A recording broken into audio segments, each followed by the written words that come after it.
नाज़रीन کرام, इस वक्त मुल्क में जो हालात चल रहे हैं, एक जानिब सियासी अदम इस्तेहकाम है, वहीं दूसरी जानिब मुज़ाकरात बहुत सी उम्मीदें लेकर आए हैं, लेकिन इस सब के अंदर एक जानिब मुज़ाकरात, वहीं दूसरी जानिब सियासी इंतकाम भी ख़त्म होने का नाम नहीं ले रहा। पाकिस्तान तहरीक इंसाफ अपने मुतालिबात पर डटी है, जबकि हुकूमत भी लचक दिखाने के लिए तैयार नहीं है। इस सब में क्या मुज़ाकरात कामयाब हो पाएंगे?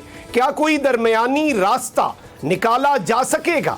इस सब के अंदर एक मर्तबा फिर एक नई बाज़गश्त भी है कि पंजाब और खैबर पख्तूनख्वा की असम्बलियाँ बहाल कर दी जाएं।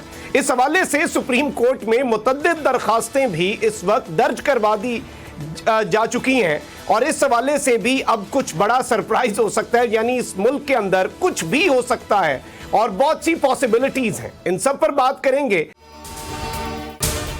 अगर आपको ये वीडियो पसंद आई है तो सब्सक्राइब करें और बेल आइकन पर लाजमी क्लिक करें। हवाए नफ्स की है हुक्मरानी, लुटेरा कर रहा है पासबानी। बोल न्यूज के मार्केटिंग हेड आकाश राम ताहा लापता, तफ्तीशी इदारे जवाब देने से कासिर। अहले खाना परेशान, बेटे की जुदाई में माँ गम से निढाल। जो बच्चो हिंदू हुआ पर आए थे जो को पाकिस्तानी, मुझे मेहरबानी करे पंजो आकाश वापस कयो। हुकूमत से बेकसूर और मुहिब्बे वतन बेटे की बाजियाबी के लिए फरियाद। आकाश राम के अगवा के खिलाफ अहले खाना की जानिब से सुप्रीम कोर्ट में दरख्वास्त दायर। सुप्रीम कोर्ट के चीफ जस्टिस उमर अता बंदियाल से आकाश राम के अहले खाना की जल्द समाअत की इस्तदा। मुश्किल की इस घड़ी में आलमी मीडिया ने भी उठाई आवाज।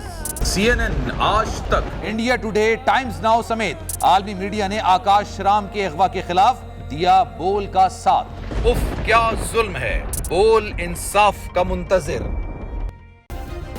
सब्सक्राइब करें और बेल दबाएं ताकि कोई खबर रह न जाए।